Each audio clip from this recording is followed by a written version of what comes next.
शिवमहापुराणाची असणारी ही कथा आज कथेचा असणारा हा पंचम असणारा हा दिवस आहे। गेली 4 दिवसापासून आपण कथा श्रवण करत आहोत आणि आजचा असणारा जो दिवस आहे तो पंचम असणारा हा दिवस आहे। आणि आज या पंचम दिवशी भगवान शंकर आणि माता पार्वती यांचा असणारा विवाह सोहळा या कथेमध्ये आपल्याला या ठिकाणी सादर करायचा आहे।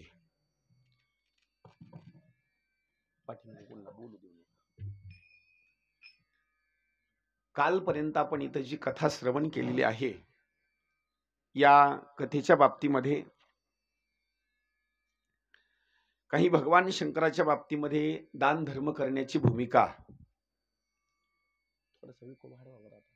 जास्त असं रिपीट मारला नाही पाहिजे, फक्त नॉर्मल मध्ये काही दान धर्माची भूमिका आपण काल या ठिकाणी श्रवण केली। नेमकं दान कुठं करायचं, देश काल पात्र नेमकं दान धर्म कुठं करायचं याच्या बाबतीमध्ये काही आपण चिंतन केलं। आता पुढे असणारी जी कथेचं वर्णन केलेलं आहे, भगवान शंकराची पूजा करत असताना भगवान शंकराला अर्पण करत असताना पाणी अर्पण करा, म्हणजे पाण्यानं भगवान शंकराला स्नान घाला। भगवान शंकराला अर्पण करत असताना चंदन अर्पण करा, विभूती अर्पण करा, बेल असेल फूल असेल या सुंदर स्वरूपामध्ये काहीतरी असणार अर्पण करण्याची असणारी भूमिका। याच्यानंतर अर्पण करत असताना काय अर्पण करायचं, भगवान शंकराला हे शरीर सुद्धा असणार अर्पण करायचं, म्हणजे हे शरीर दिलेलं आहे देवानं आणि देवा करताच असणार हे शरीर मात्र झिजवायचं। म्हणजे शरीर अर्पण करणं म्हणजे सोप्या भाषेमध्ये इथं तप सांगितलेलं आहे। देव द्विज गुरु प्राज्ञ पूजनम शौच मार्जवम ब्रह्मचर्य महिंसाच शारीरम तप उच्यते। देवानं शरीर दिलं आणि देवा करताच असणार हे शरीर मात्र असणार अर्पण। देव दिला देह भजन गोमाता, देवी दिला देह भजन गोमाता, देवी दिला देह भजन गोमाता, देवी दिला देह भजन गोमाता।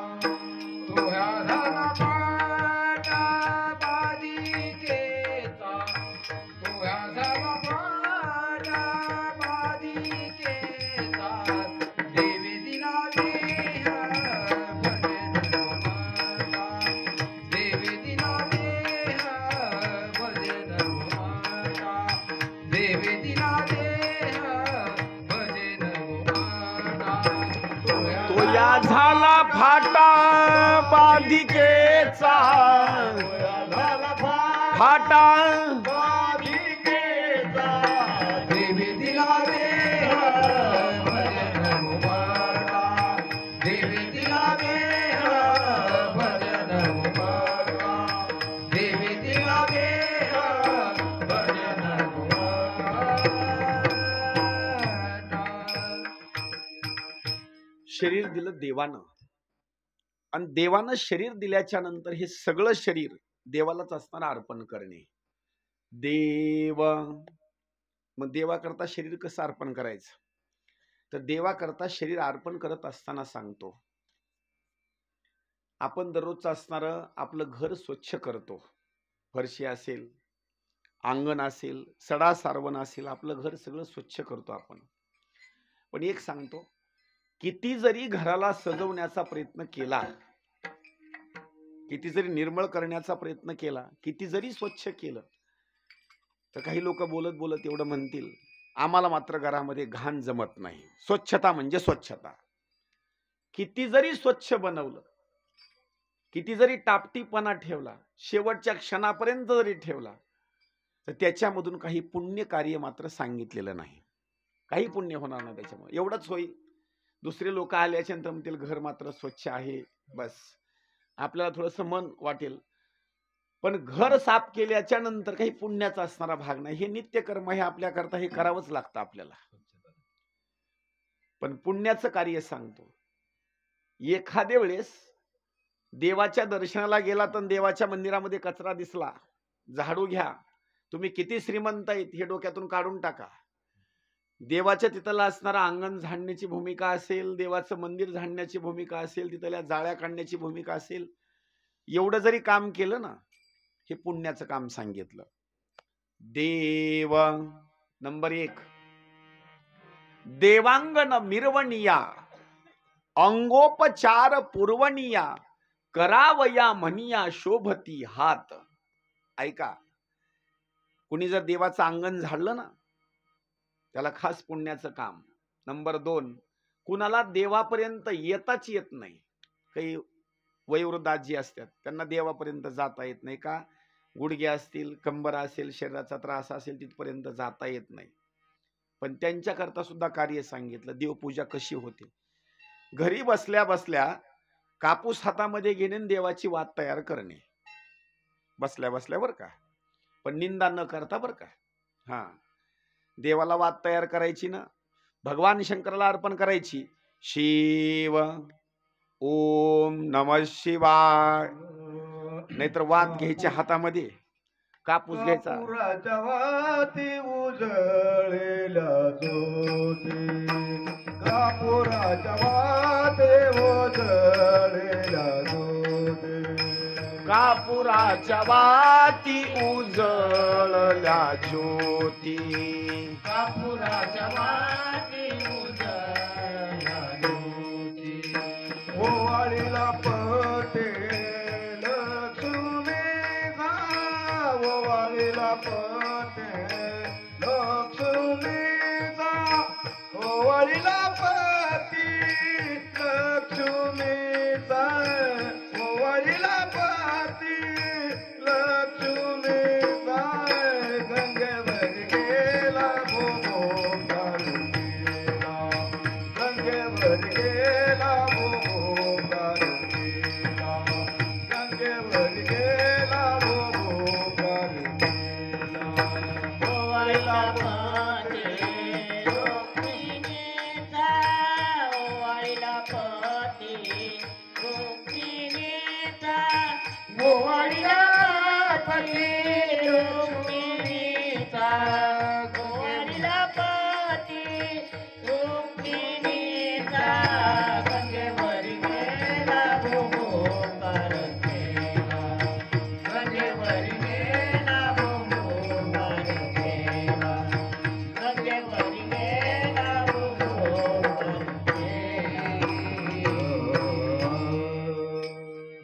हातामध्ये कापूस घ्यायचा आणि कापूस घेतल्याच्या नंतर चिंतन करण्याकरता सुरुवात करायची. ओम नमः शिवाय. कापूस घ्यायचा ना, अशी वात वळण्याकरता सुरुवात करायची. पण काही अशा आजीबाई आहेत, कापूस हातात, तिची सून म्हण सासूला भाकर देत नाही. हे गरज आहे का आता? काही म्हणजे कापूस हातात, नामचिंतन नाही, लोकाची निंदा चालू आहे. हे गरज आहे का? त्या पोराला पाहुणे बघण्याकरता आले म्हणा, पाहुणे बघितलं आणि तिथपर्यंत गेले आणि पुन्हा काही पाठीमागे निरोपच दिला नाही म्हणा. म्हणजे लोकाची निंदा अजिबात करायची नाही. घरी बसल्या बसल्या सुद्धा देवाचं चिंतन होतं. वात ओळायची आणि एखादा माणूस जर देवाच्या दर्शनाला जाऊ लागला का नाही, त्याला सांगायचं, हो का तूप एवढं घेऊन जा, तुपातल्या वाती आहेत बरं का, एवढ्या घ्या, मला तिथपर्यंत जाणं होत नाही, आणि देवाला लावा. त्याचं कारण एक आहे, वाती कुणा दिल्या हे देवाला तिथं माहिती बरं का. मधला माणूस फक्त न्यायचं काम आहे त्याचं, पण वाती कुठून आल्या काय नाही हे सगळं असणारं देवाला माहिती आहे. म्हणजे बसल्या बसल्या सुद्धा देवाची पूजा होऊ शकते. देव देवांगण मिरवणिया अंगोपचार पुरवणिया. म्हणजे देवाला जर चंदन लागत असेल तर घरून असणारं द्या, देवाला तुपाची वात द्या, देवाला दूध लागत असेल आंघोळ घालण्याकरता दूध द्या. एखाद्या वेळेस देवाला मुखाला असणारं लोणी लावायचं आहे. आपल्या इथं विठ्ठल रुक्मिणीचं आपण स्थापना केली ना, लोणी जर निघत असेल तर घरच्या घरी खात बसू नका, देवाला सुद्धा लोण्याचा गोळा लावण्याकरता द्या. पुजाऱ्याला सांगायचं बा एवढं लोणी घेऊन जा आणि देवाच्या मुखाला लावा. म्हणजे हे घरी निघालेले असताना जी देवाला पुरवण्याची भूमिका सांगितलेली आहे. अंगोपचार पुरवनिया. चांगलं लक्षात ठेवा. दिवाळी असेल, एखादा दुसरा कुठला सण असेल, आपण काय करतो, आपल्या सगळ्या लेकरा बाळाला कपडे घेतो, स्वतःला घेतो. पण कधी असं दुकानात गेल्यास तुम्ही विचार केला का कधी, सगळ्या घरावरला कपडे घेतले बरं का, एक देवाला ड्रेस काढा बरं, असं कुणाच तरी मनात कधी आलं का? अजिबात नाही. नाही त्याला कपडे घेणार बरं का.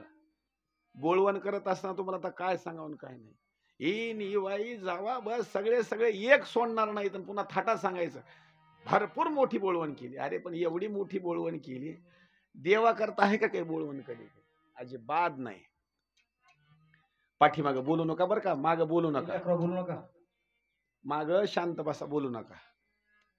अंगोपचार पुरवनिया म्हणजे देवाला काहीतरी पुरवणा करायची. आपल्याला तिथपर्यंत जाणं होत नाही तर देवाला काहीतरी पुरवणूक करायची.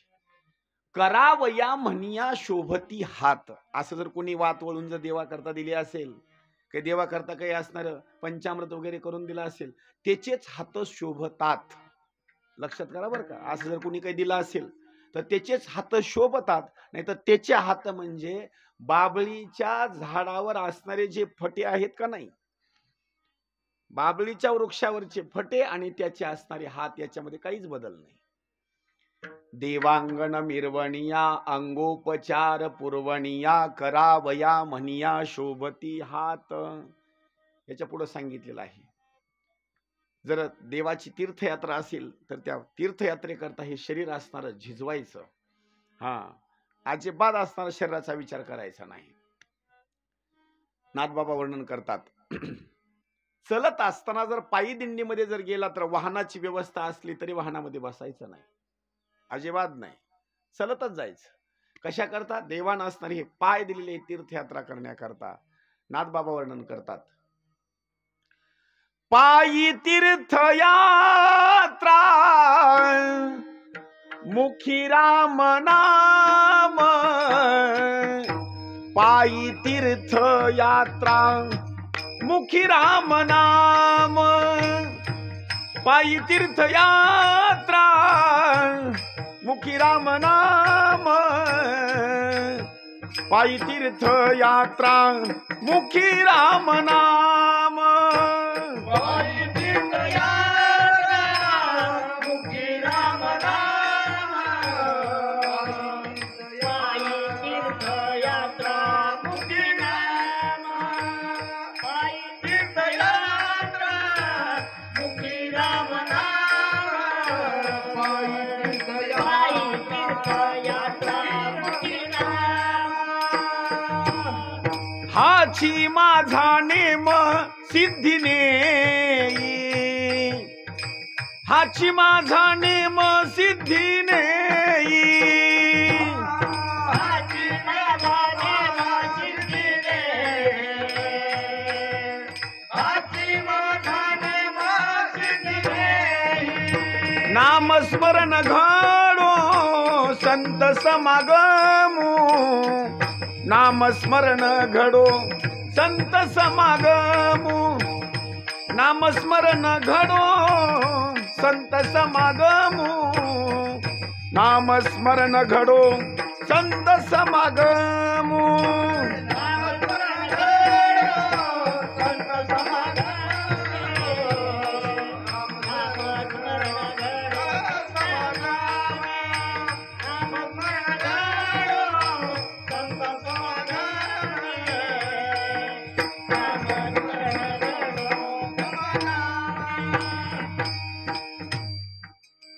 हे शरीर देवा करता असताना खर्च करायचं, पायी यात्रा करायची. देव द्विज गुरु प्राज्ञ.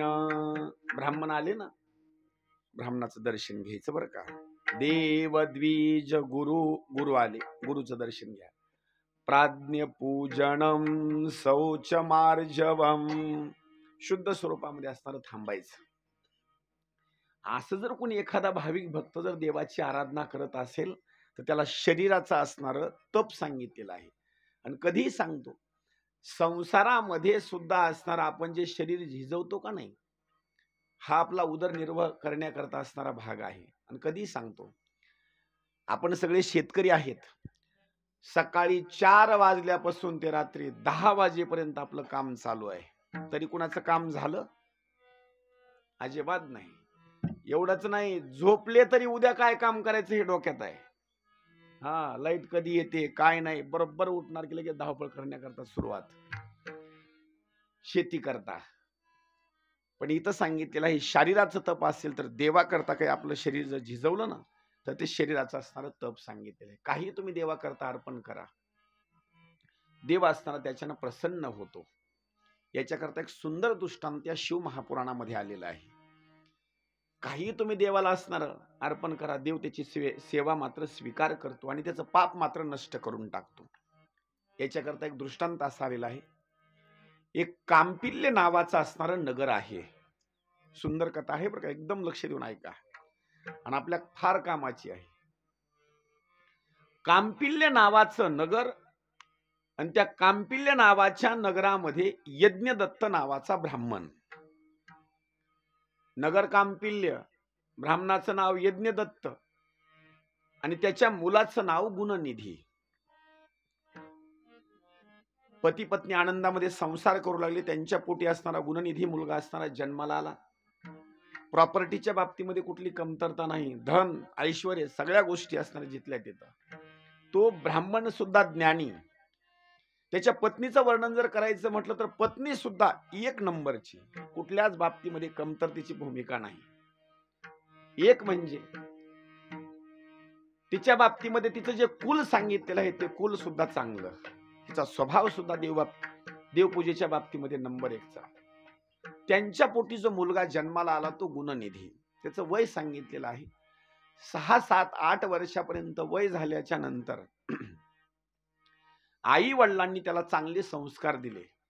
ज्याला आपण मुंज वगैरे जे म्हणतो का नाही, त्याची असणारी मुंज वगैरे केली आणि मुंज केल्याच्या नंतर त्याला काही शास्त्राचं वेदाचं असणारं ज्ञान दिलं. काही लहानपणाच्या वयामध्ये इतका मुलगा हुशार निघाला, इतका हुशार निघाला की काय त्याचं वर्णन करावं. पण कालांतरानं घटना अशी घडली, घरामध्ये धन प्रॉपर्टी कुठल्या गोष्टीची कमतरता नसल्यामुळं खाण्यापिण्याच्या बाबतीमध्ये सगळ्या गोष्टी भरपूर. घटना अशी घडली की मुलाला मात्र वाईट संगत लागली. म्हणजे काही गोष्टी सांगतो बरं का, जसं जसं माणसाच्या घरामध्ये धन येत राहील तसं तसं तसं नुसतं काही लोकांना असं वाटत असेल की सुख यायले, सुख येत नाही. लक्ष करून ऐका. द्रव्य घरामध्ये येऊ लागलं की द्रव्याच्या माग अनर्थ सुद्धा येतो. सुख पाहता जवा पाडे दुःख प्रवत. हा, आता याच्याकरता आणखी एक दुसरं प्रमाण सांगतो. द्रव्याची या मागे कळी काळाचा लाग, मनोनी या संग खोटा त्याचा, मनोनी या संग खोटा त्याचा, मनोनी या संग खोटा त्याचा. द्रव्याची या मागे कळी काळाचा लाग, खोटा त्याचा, मनोनिया संग खोटा त्याचा, मनोनिया संग खोटा त्या. द्रव्याची या मागे कळी काळाचा लाग, द्रव्याची मागे कळी काळाचा लाग, द्रव्याची या मागे कळी काळाचा लाग, द्रव्याची मागे कळी काळाचा लाग, द्रव्याची या मागे कळी काळाचा लाग, मनोनी या संग खोटा त्याचा, मनोनी या संग खोटा त्याचा, मनोनी या संग खोटा त्याचा.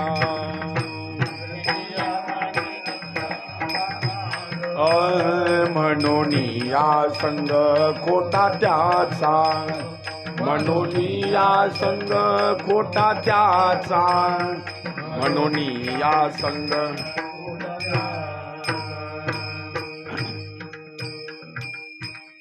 घरात जर पैसा येऊ लागला तर त्याच्या पाठीमाग सुद्धा कळीकाळ येतो. आता कसा येतो सांगतो.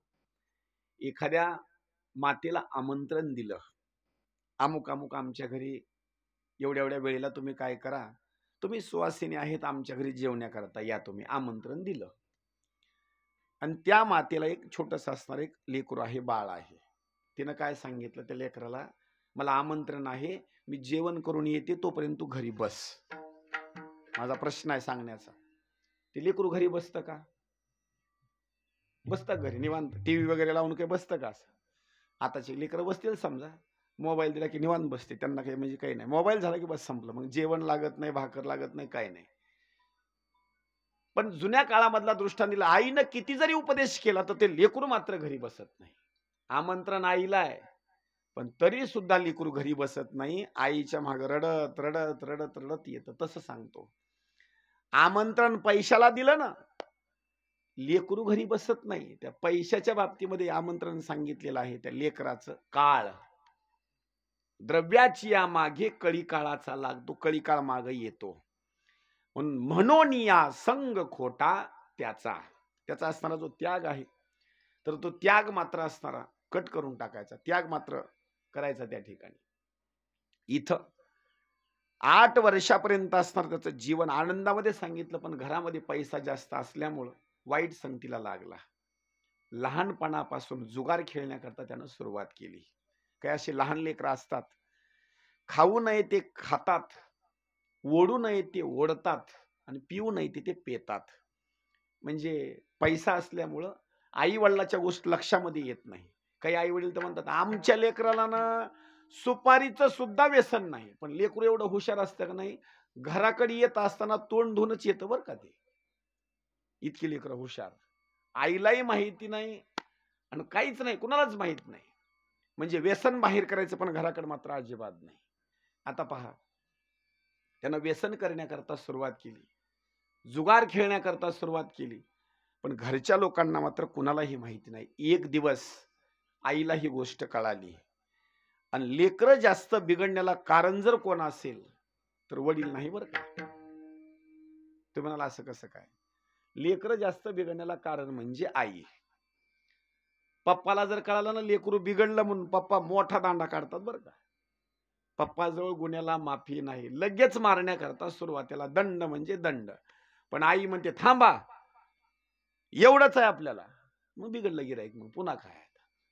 ते बिघडण्याला कारण जर काय असेल ना, तर आई काय करते, त्याच्यावर असं पांघरून टाकण्याकरता सुरुवात करते.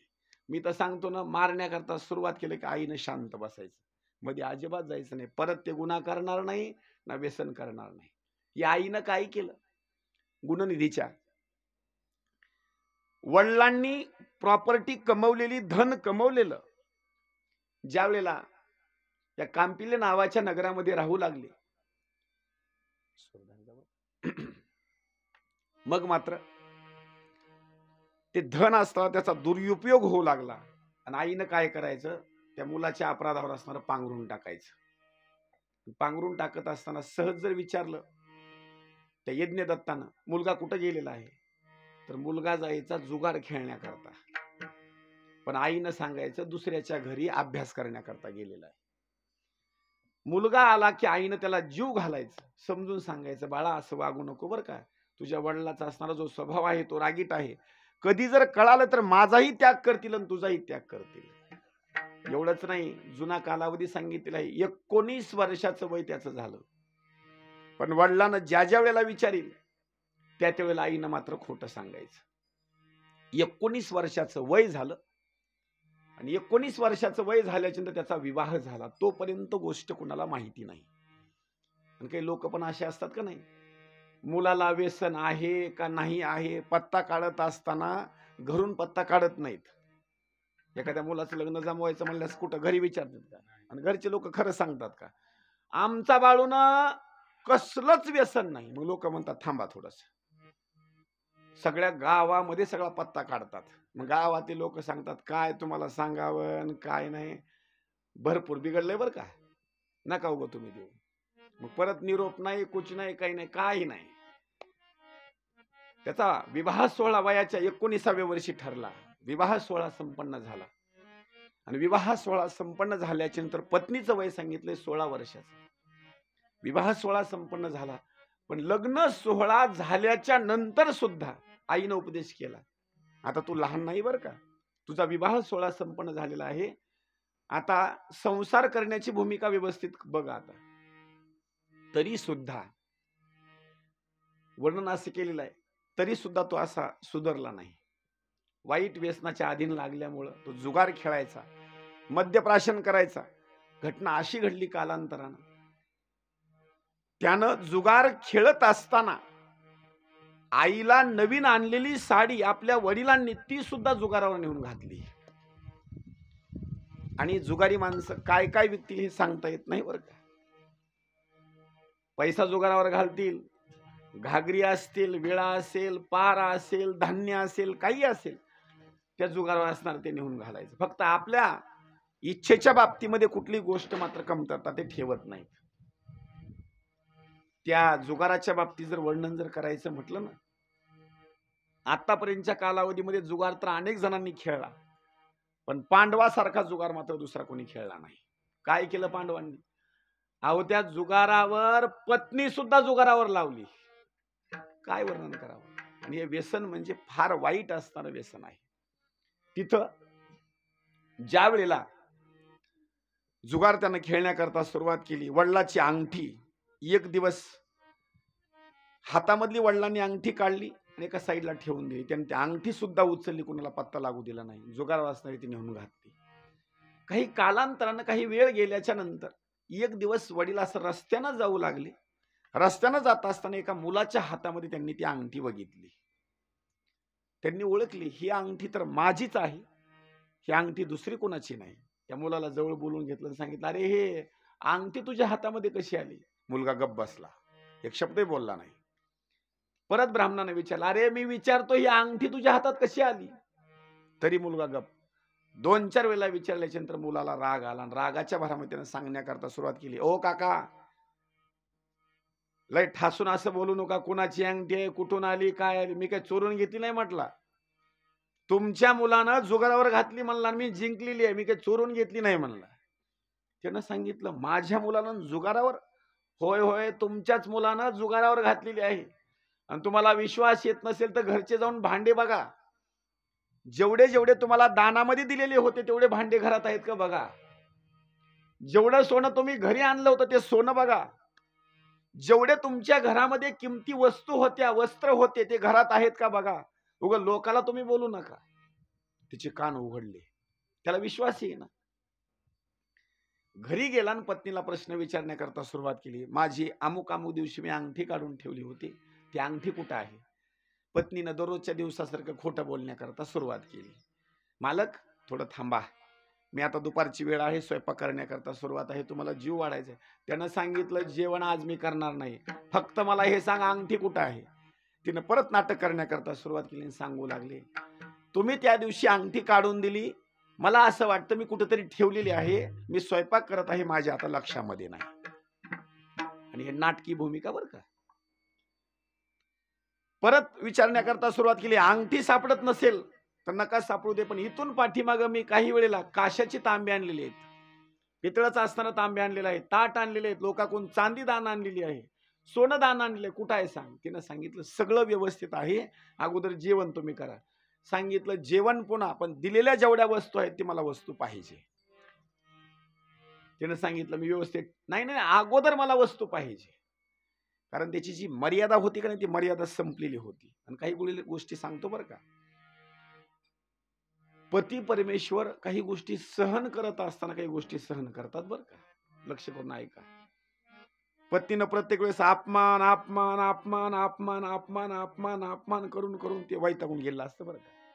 मग एक दिवस मग पुन्हा मग मारण्याकरता सुरुवात, मग पुन्हा मात्र मग ते सहन होत नाही बरं का, मार पुन्हा मग पळण्याकरता सुरुवात पुन्हा. त्याची काही मर्यादा असती, ती मर्यादा संपल्याच्या नंतर बोलण्याकरता सुरुवात केलं, मला सगळ्या वस्तू पाहिजे. तिने सांगितलं, मी वस्तू देते बरं का, तुम्ही अगोदर जेवण करा. सांगितलं, 2-3 दिवसापूर्वी मी एक किमती साडी आणली होती, ती साडी कुठं आहे? मग मात्र विचारण्याकरता सुरुवात केल्याच्या तरी तिनं सांगितलं, कुठंतरी मी ठेवून दिली असेल, तुम्ही अगोदर जेवण करा, मग मात्र राग आला आणि रागाच्या भरामध्ये सांगितलं, आजपर्यंत 1000 वेळेला मी प्रश्न विचारला, गुणनिधी कुठं आहे, गुणनिधी कुठं आहे, गुणनिधी कुठं आहे. तो प्रत्येक वेळेला मला लबाड बोलली. मित्राच्या घरी अभ्यासाला गेला, कुठंतरी बाहेर गेला, शाळेमध्ये गेला, ट्युशनला गेला, लबाड बोलली. पण तो कुठेही गेलेला नव्हता. तो जुगार खेळण्याकरता आणि वाईट व्यसनाकरता तो जात होता. तिनं हात जोडून सांगितलं, मालक मला माफ करा, ही गोष्ट सत्य आहे. त्यावेळेला पती परमेश्वराला राग आला आणि रागाच्या भरामध्ये त्यानं निर्णय घेतला, माझा आजपर्यंत जो जीवनाचा असताना जो भाग आहे, मी सगळा विश्वास टाकला आणि सगळा विश्वास टाकून या पत्नीच्या सोबत मी संसार केला, पण या पत्नीनं सुद्धा असताना तो धोका केला माझ्या जीवनामध्ये. आता उपयोग काय आहे त्या जीवनामध्ये जगून? जर असा पापी मुलगा जर माझ्या पोटाला येत असेल तर पुढे मला दुःख होणार आहे. त्याच्यापेक्षा पुढे दुःख होण्यापेक्षा मुलाचाही त्याग करायचा आणि पत्नीचाही त्याग करायचा. त्या ब्राह्मणानं काय केलं, पाणी आणलं, हातावर पाणी अभिमंत्रित केलं, त्या पत्नीचाही त्याग करून टाकला आणि मुलाचा सुद्धा असताना त्याग करून टाकला. ही घटना डोळ्यानं पत्नीनंही पाहिली आणि मुलानंही पाहिली. त्याच दिवशी त्याच ब्राह्मणानं दुसरं लग्न केलं. जुना काळ सांगतो बरं का. जुना काळ असा होता, मुलीची संख्या जास्त म्हणून विवाह व्हायचे बरं का. आता तो मात्र कालावधी नाही. आता दुसरा विवाह केला आणि दुसरा विवाह केल्याच्या नंतर पत्नीचा त्याग केला, पत्नी सुद्धा दुःखी, मुलगा सुद्धा असणारा दुःखी. मुलाला सुद्धा घराच्या बाहेर हाकलून दिलं, मुलगाही घराच्या बाहेर पडला. आईचं दर्शन घेतलं आणि चलण्याकरता सुरुवात केली. चलत चलत चलत पुढे निघून गेल्याच्या नंतर दुसऱ्या गावामध्ये गेला.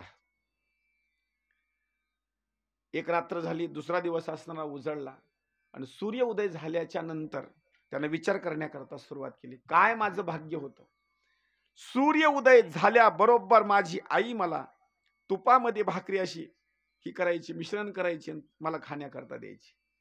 काय माझं भाग्य आहे की सूर्य उदय झाल्याबरोबर मला सुंदर स्वयंपाक असणारा खाण्याकरता असायचा. पण माझ्या वडिलांनी माझा त्याग केला, मला घराच्या बाहेर काढून दिलं. आता मी दुसऱ्या गावात आलो, काय माझ्यावर वेळ आलेली आहे. मी असं वाईट आचरण करायला नाही पाहिजे होतं. एक म्हणजे दुसऱ्या गावात आलो, आता इथं जर मला आनंदात जीवन जगायचं म्हटलं तर मी ब्राह्मण कुळामध्ये जन्माला आलेलो आहे. एक जर अभिषेक करायचा म्हटलं तर मला मंत्र पण येत नाहीत, चांगलं आचरण केलं नाही, आता माझं पोट कसं भरणार.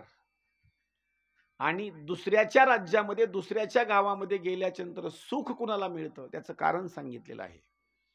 आपण जर तीर्थयात्रा करण्याकरता गेलो ना, तर तीर्थयात्रा करण्याकरता गेल्याच्या नंतर सुख कुणाला मिळतं त्याचं वर्णन केलेलं आहे. ज्याच्याजवळ तीर्थयात्रा करत असताना पैसा आहे त्याला सुख मिळतं. दुसऱ्या राज्यामध्ये गेल्याच्या नंतर जर पैसा नसेल तर त्याला सुख मिळत नाही. गेला अंबाजोगाईला, फक्त जायचेच पैसे आहेत आणि यायचेच पैसे आहेत तिकिटाचे. वस्तू तर चांगल्या चांगल्या दिसतात, पण त्याला सुख मिळतं का? पैसा जवळ काही नाही घेण्याकरता. सगळा बाजार स्वस्त आहे पण पैसा जवळ नाही, त्याला सुख मिळत नाही. त्या नगरामध्ये विचार करू लागला, आता कोण मला या ठिकाणी अन्न देईल, कोण माझा स्वीकार करेल. रस्त्यानं चलत चलत चलत असणारा पुढे गेला. शिव महापुराणामध्ये वर्णन असं केलेलं आहे त्या कथेचं की त्या दिवशी म्हणे शिवरात्र होती आणि शिवरात्रीच्या दिवशी त्यानं चालण्याकरता सुरुवात केली. चलत चलत असताना दिवसभरामध्ये फक्त पाणी त्यानं पिलं असेल, पण शिवरात्रीच्या दिवशी त्याला कोणी अन्नदान केलं नाही किंवा उपवासाचा कोणी पदार्थ त्याला खाण्याकरता दिला नाही. त्याला चलण्याकरता सुरुवात केली. सायंकाळ झाली, गावाच्या बाहेर एक असणार एक मंदिर भगवान शंकराचं, आणि सायंकाळ झाल्याच्या नंतर एक भक्त भगवान शंकराचा, दिवसभर गर्दी जास्त आहे म्हणून त्यानं काय केलं, सुंदर ताट भरलं पूजेचं आणि पूजा करण्याकरता घरातून बाहेर पडला आणि शिव मंदिराकडे निघाला. ताट असं त्यानं बघितलं, पूजेचं ताट अनेक असणारे पदार्थ मध्ये, आणि भगवान शंकरा तो अर्पण करण्याकरता निघालेला होता. यानं ते ताट पाहिलं, त्यानं निर्णय घेतला, आता मला दान तर कोणी करणार नाही, आपण या माणसाच्या पाठीमागे चलण्याकरता सुरुवात करायची. आणि यानं पूजा केल्याच्या नंतर, यानं पूजा करून संपन्न झाल्याच्या नंतर परत निघाला ना, की जेवढं पिंडीवर यानं अर्पण केलेलं आहे तेवढं मात्र आपण खाऊन टाकायचं, असा निर्णय घेतला. भगवान शंकराच्या असणारा तो मंदिरामध्ये गेला आणि भगवान शंकराच्या मंदिरामध्ये गेल्याच्या नंतर यानं बाहेरच थांबला. दिवसभर उपवास घडलेला, आणि त्या व्यक्तीनं पूजा करण्याकरता सुरुवात केली. पाणी आणलेलं चांगलं सुगंधित असणारं पाणी भगवान शंकराच्या पिंडीवर ओतण्याकरता सुरुवात केली. स्वच्छ असणारं भगवान शंकराची पिंड केली. वरून पुन्हा असणारं दूध टाकण्याकरता सुरुवात केली. दही टाकण्याकरता सुरुवात केली. मध टाकण्याकरता सुरुवात केली. साखर टाकण्याकरता सुरुवात केली. शुद्धोदक जग टाकण्याकरता सुरुवात केली.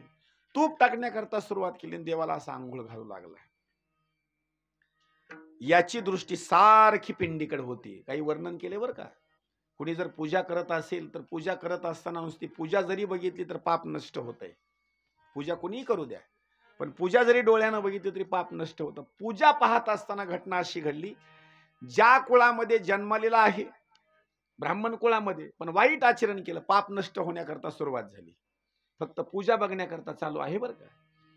काही फळं असतील, काही वस्तू असतील, वस्त्र असेल, देवाला अर्पण करू लागला तो असणारा.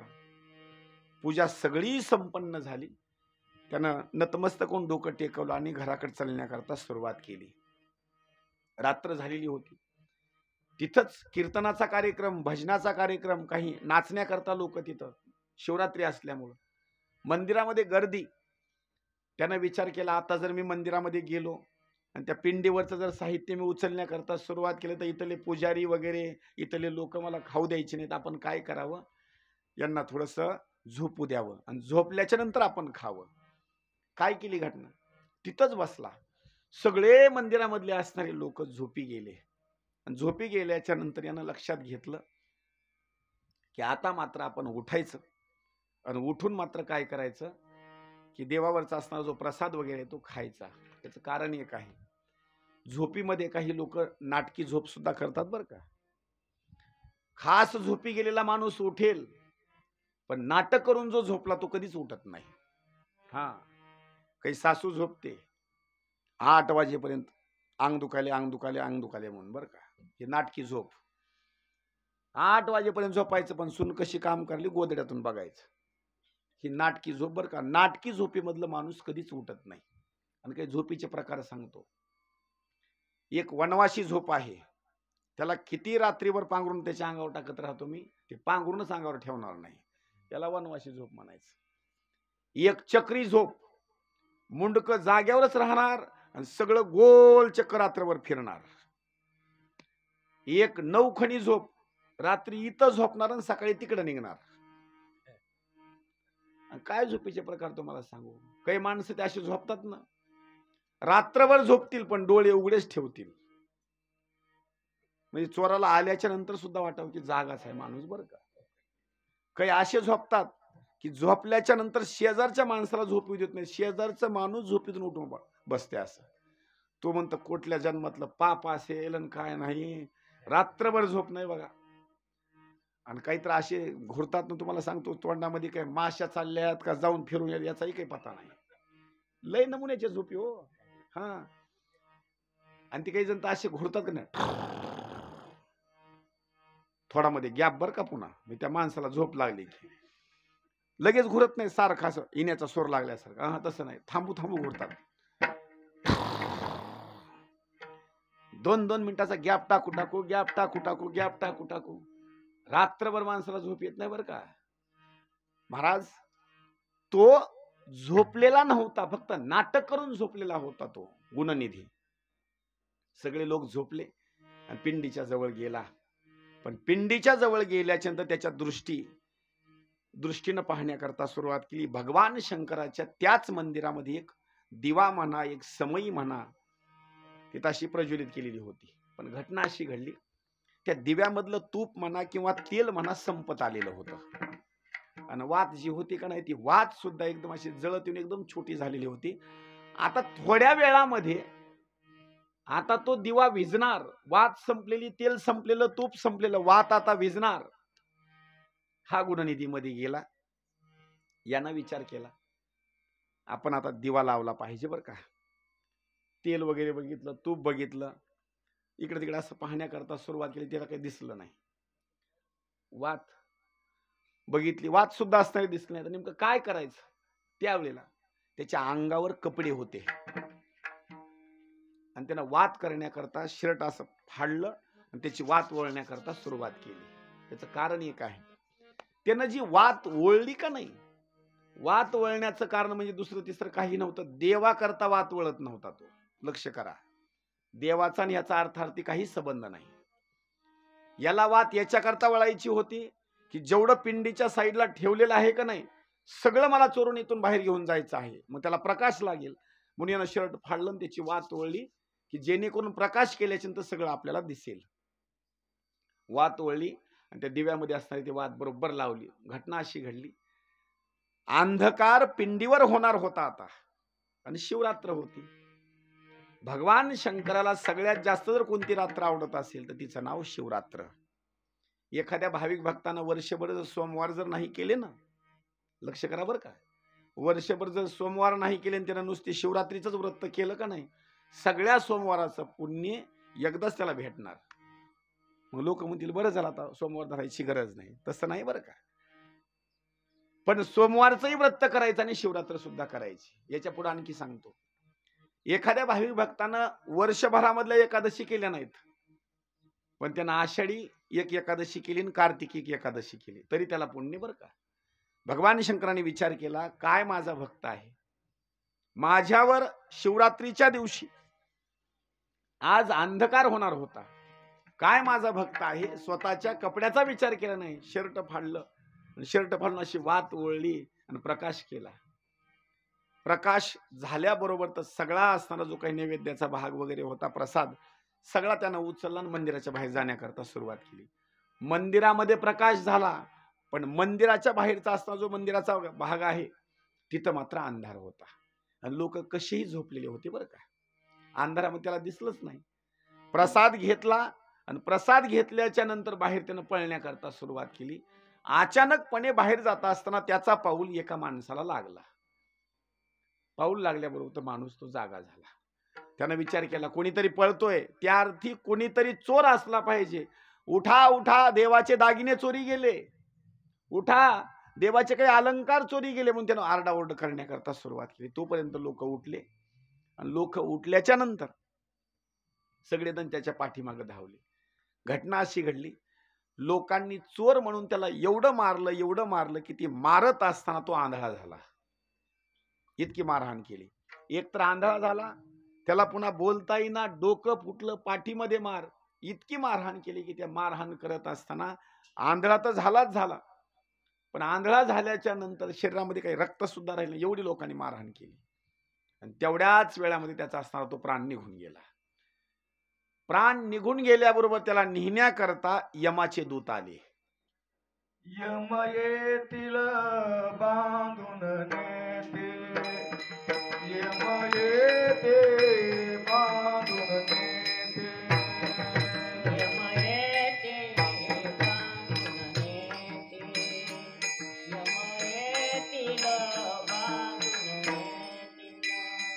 जनमुखा कडे पाहते, जनमुखा कडे पाहते, कोणी नाही रे कोणाचे, कोणी नाही रे कोणाचे. जनमुखाकडे पाहती, जनमुखाकडे पाहती,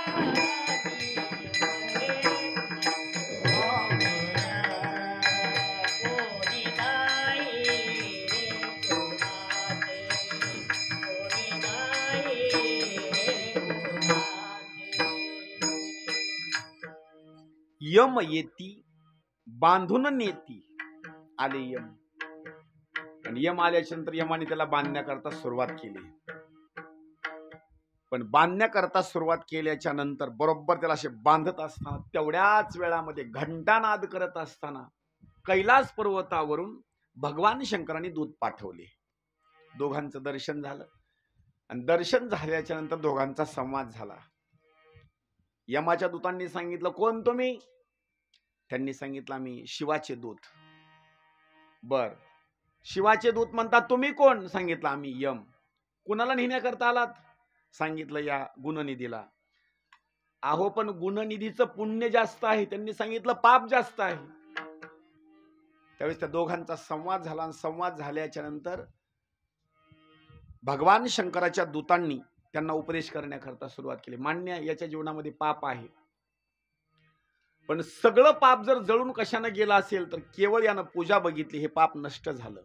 आणि नंबर 2 ला शिवरात्रीच्या दिवशी भगवान शंकराच्या पिंडीवर अंधकार होण्याची वेळ होती, पण यानं प्रकाश केला. आणि प्रकाश केल्यामुळं भगवान शंकरांनी निर्णय घेतलेला आहे की आता याच्या आयुष्यामध्ये प्रकाश करायचा, म्हणून आम्हाला इथपर्यंत पाठवलेलं आहे आणि आम्ही याला आता इथून घेऊन जाणार आहेत.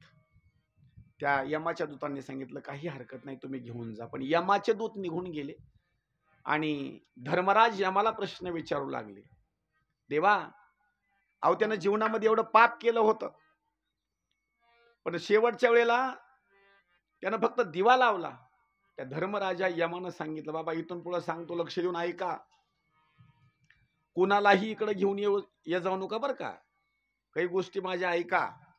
इकडं घेऊन येत असताना कोणत्या कोणत्या माणसाला इकडं आणायचं नाही हे अगोदर ऐका.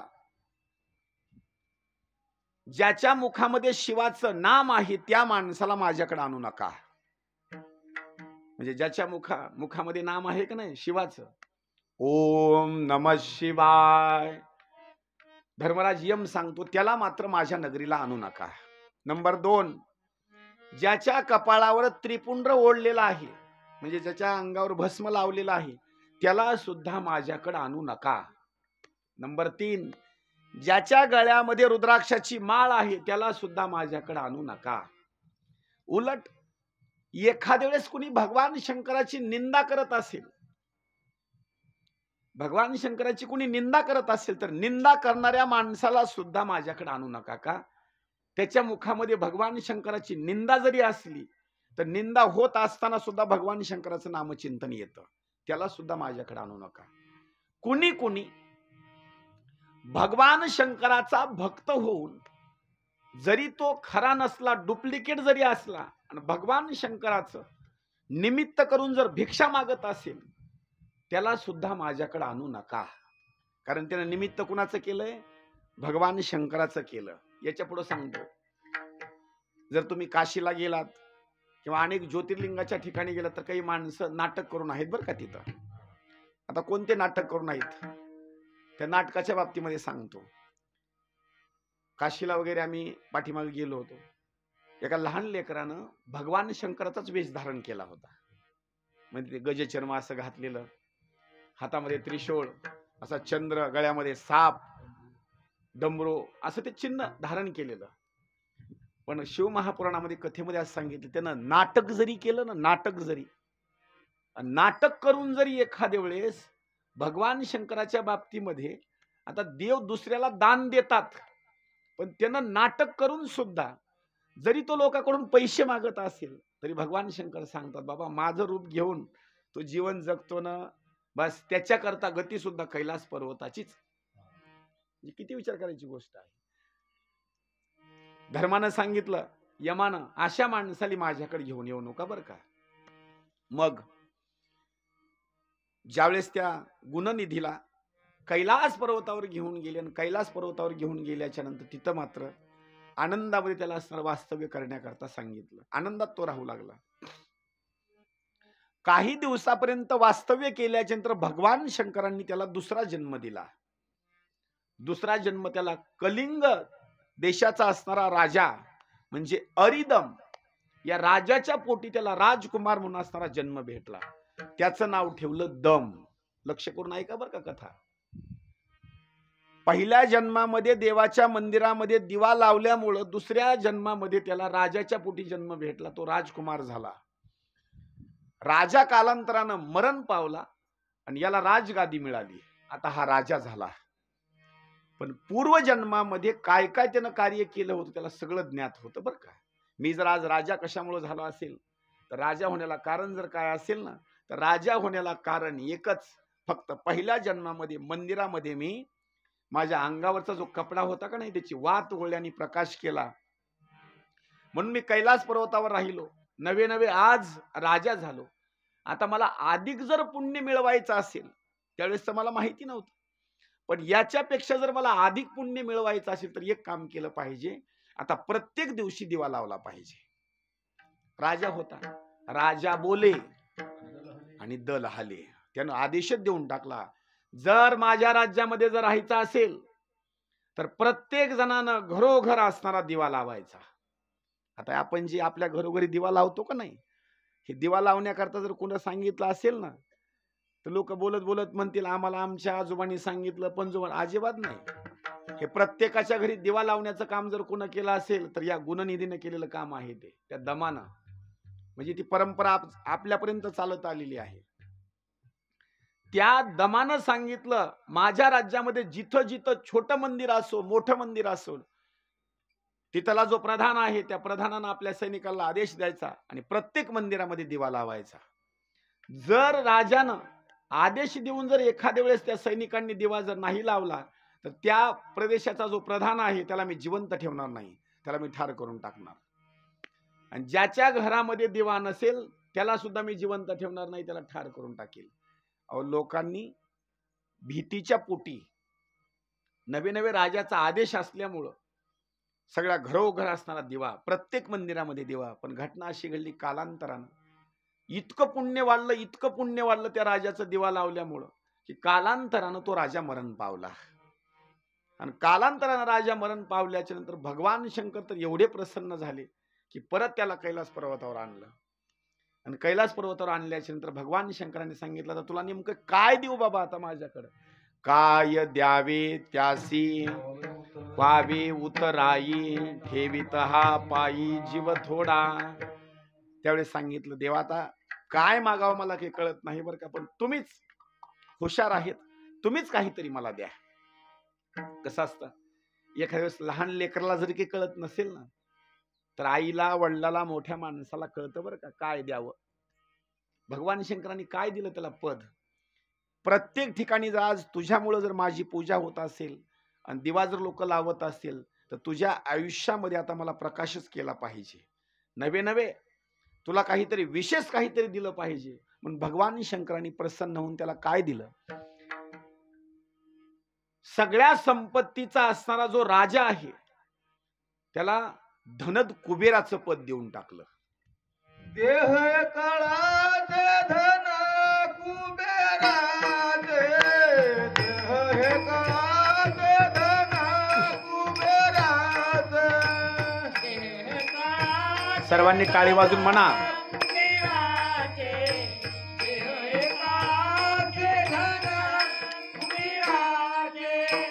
येथे मनुष्याचे काय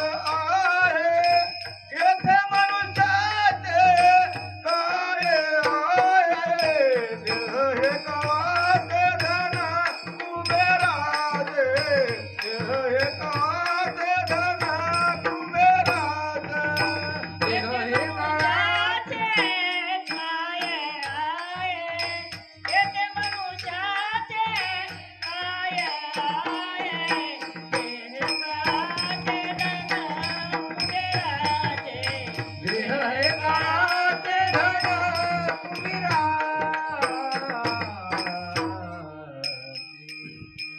देह हे काळाचे धन कुबेराचे, येथे मनुष्याचे काय आहे.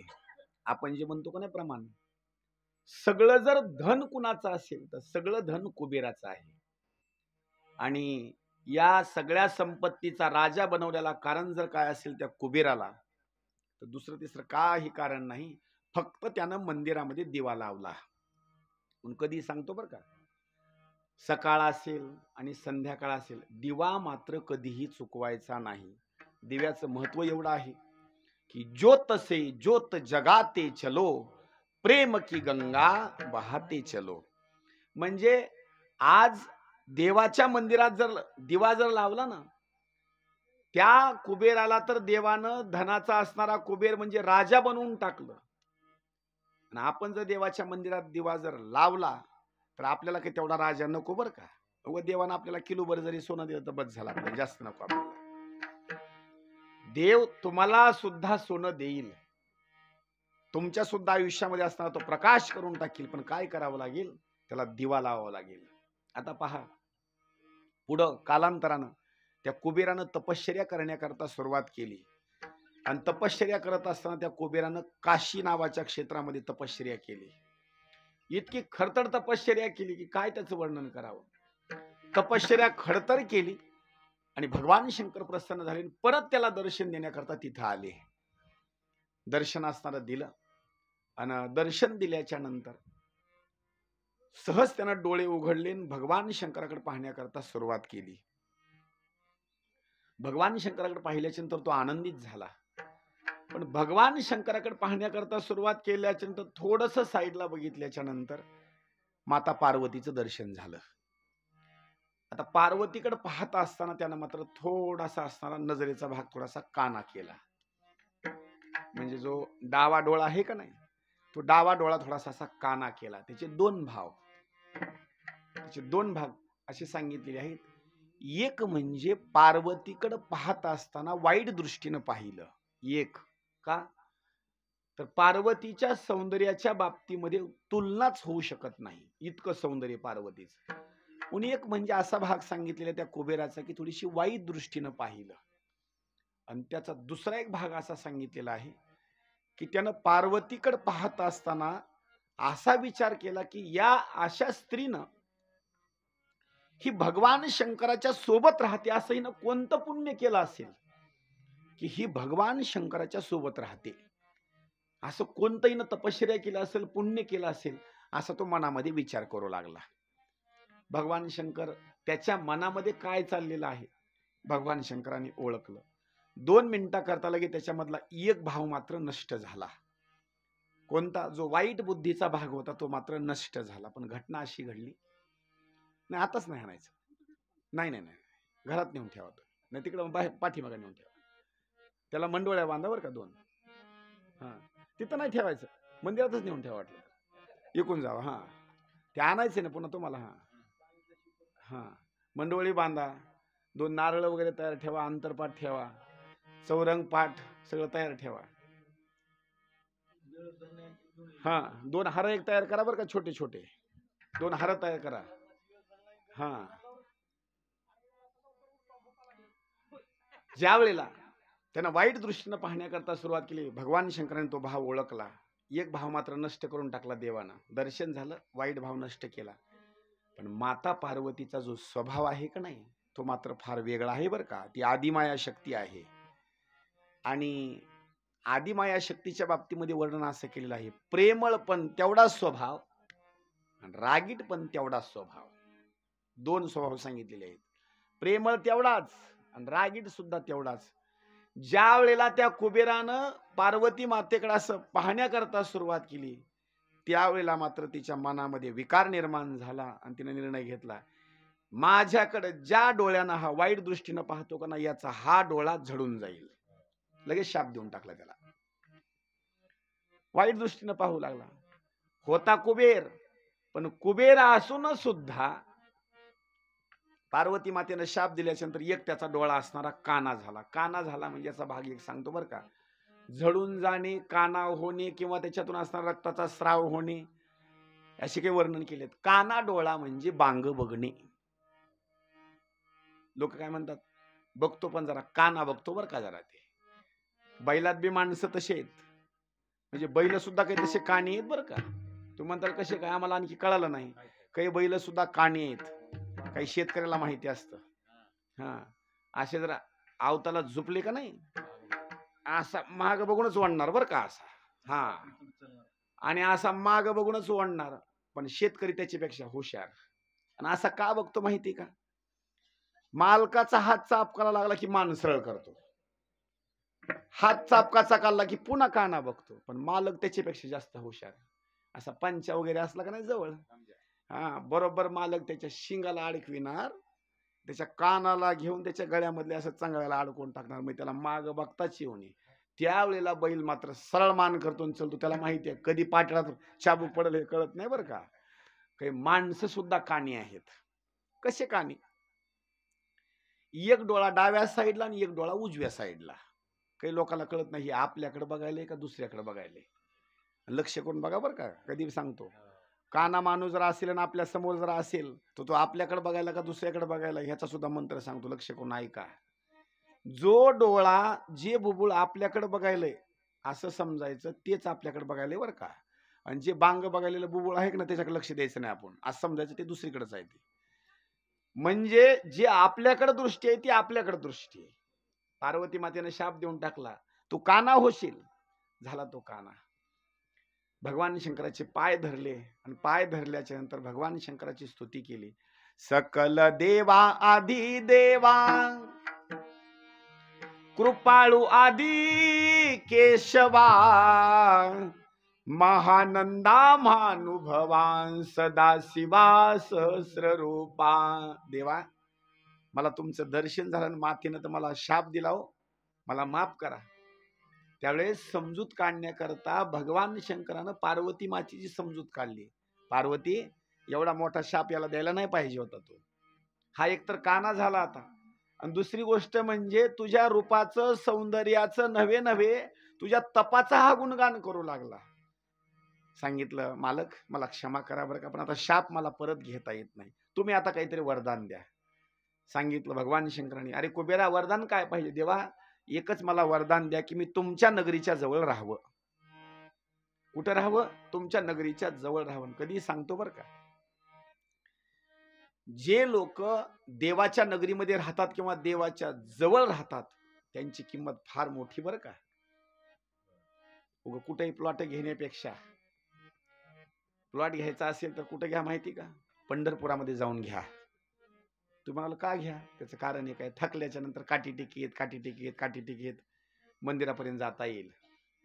आणि अभिमानानं सांगा, आमची जागा पंढरपुरामध्ये आहे. आणि तुम्ही जर पंढरपुरामध्ये जाऊन जर राहिला तर गावात जर परत आलात का नाही, गाव सगळं तुमच्या पाया पडेल. का? विठ्ठल आले, रुक्मिणी आले, विठ्ठल आले. का? गावात त्या जे राहतात ना लोक, त्यांना किंमत म्हणजे तेच. कुणी परडे वैजनाथ असेल ते म्हणजे वैजनाथच बरं का. आता खरं सांगतो बरं का, मी गावाकडे राहता असताना सुद्धा कीर्तन करत होतो, प्रवचन करत होतो, कथा करत होतो. कवडी मोल किंमत आबा, कवडी मोल किंमत बरं का. इकोल्या महाराजांनी त्या महाराजांमधले फरक आहे बरं का. कुठले महाराज येणार आज कीर्तनाला? आता इकडे सगळे तुम्ही मला ओळखता, महाराज पट्टेवडगावचेच आहेत. मी लांब जर गेलो का नाही, महाराज कुठले आहेत आज? आळंदीचे महाराज आहेत. आळंदीचे महाराज 10 लोक तरी जास्त वाढतील कीर्तनाला. याची भावना सांगू का?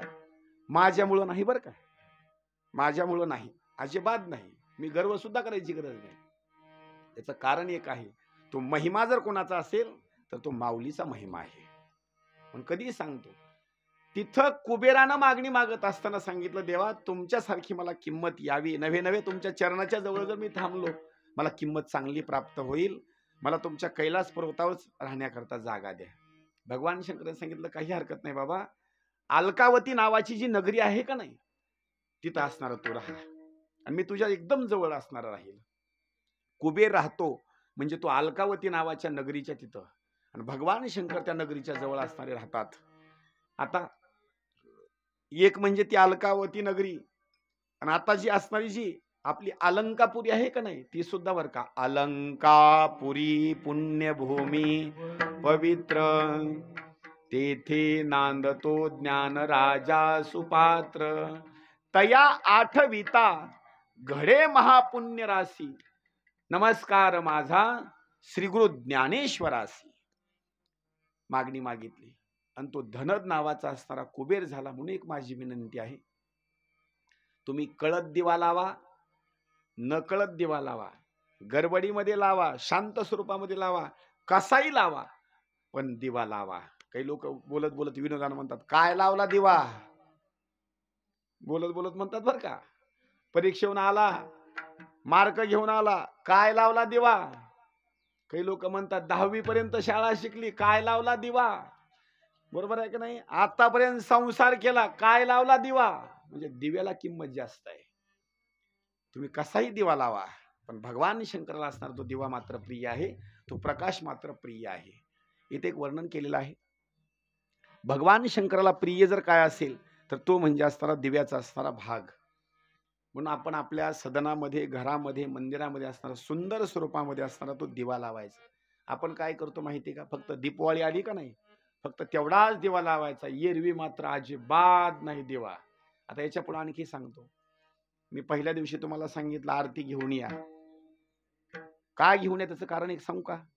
आज तुमचे हात चांगले आहेत, म्हणजे हात चांगले असल्यामुळे तुम्हाला आरती बरोबर धरता येते, बरोबर तुम्हाला देवाला अशी ओवळता येते.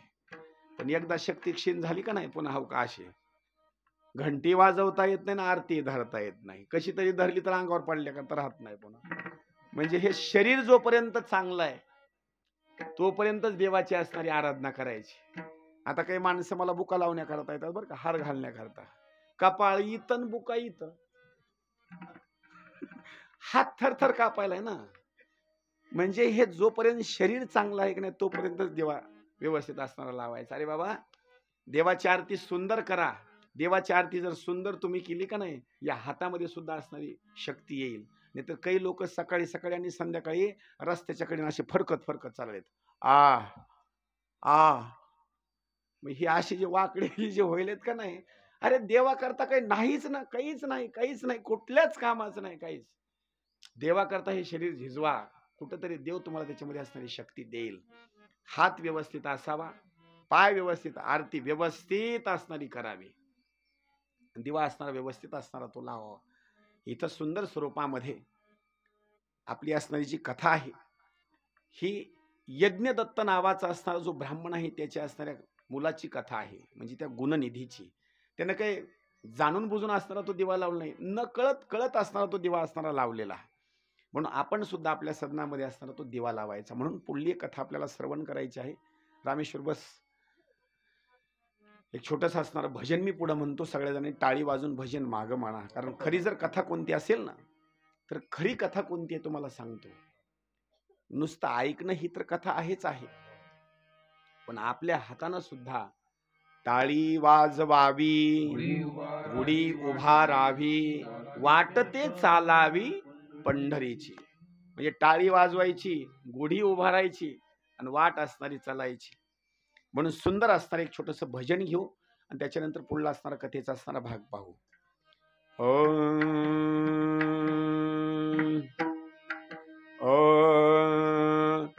परळी वैजनाथ की जय बोलो, परळी वैजनाथ की जय बोलो, परळी वैजनाथ की जय बोलो,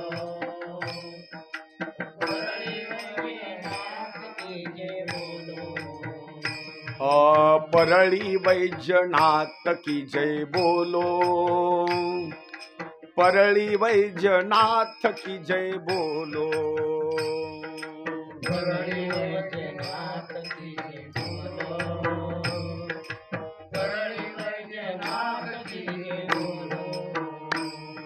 सोमेश्वर की जय बोलो, सोमेश्वर की जय बोलो, सोमेश्वर की जय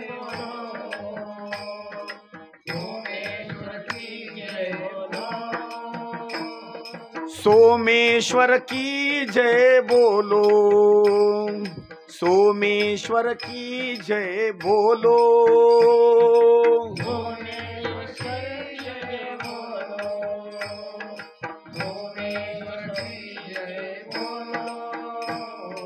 परळी वैजनाथ की जय बोलो, परळी वैजनाथ की जय बोलो, परळी वैजनाथ की जय बोलो, परळी वैजनाथ की जय बोलो, त्र्यंबकेश्वर की जय बोलो, त्र्यंबकेश्वर की जय बोलो, त्र्यंबकेश्वर की जय बोलो, त्र्यंबकेश्वर की जय बोलो, त्र्यंबकेश्वर की जय बोलो, त्र्यंबकेश्वर की जय बोलो, त्र्यंबकेश्वर की जय बोलो, त्र्यंबकेश्वर की जय बोलो, परळी वैजनाथ की जय बोलो, परळी वैजनाथ की जय बोलो, परळी वैजनाथ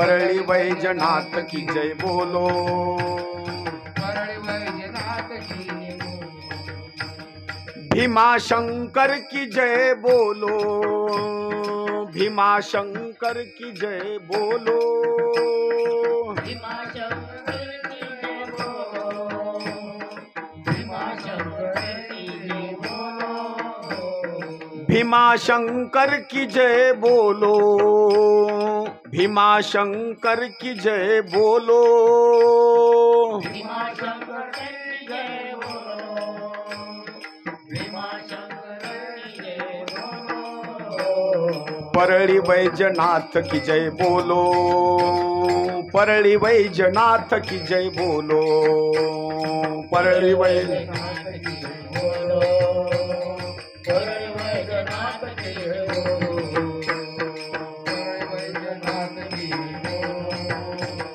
परळी वैजनाथ की जय बोलो परळी वैजनाथ की जय बोलो परळी वैजनाथ की जय बोलो औंढा नागनाथ की जय बोलो औंढा नागनाथ की जय बोलो औंढा नागनाथ की जय बोलो औंढा नागनाथ की जय बोलो औंढा नागनाथ की जय बोलो औंढा नागनाथ की जय बोलो औंढा नागनाथ की जय बोलो औंढा नागनाथ की जय बोलो परळी वैजनाथ की जय बोलो परळी वैजनाथ की जय बोलो परळी वैजनाथ की जय बोलो परळी वैजनाथ की जय बोलो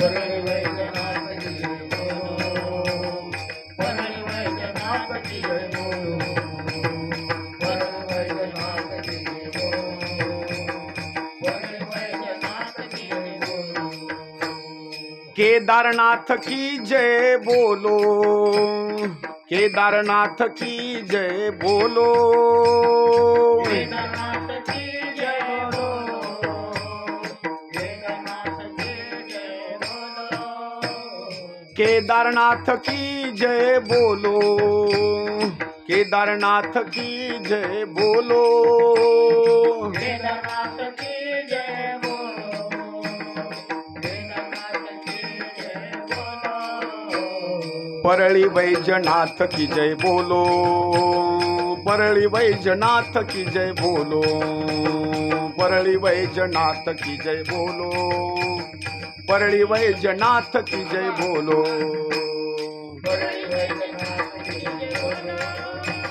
परळी वैजनाथ की जय बोलो परळी वैजनाथ की जय बोलो परळी वैजनाथ की जय बोलो विश्वनाथ की जय बोलो विश्वनाथ की जय बोलो विश्वनाथ की जय बोलो विश्वनाथ की जय बोलो विश्वनाथ की जय बोलो विश्वनाथ की जय बोलो विश्वनाथ की जय बोलो विश्वनाथ की जय बोलो परळी वैजनाथ की जय बोलो परळी वैजनाथ की जय बोलो परळी वैजनाथ की जय बोलो परळी वैजनाथ की जय बोलो परळी वैजनाथ की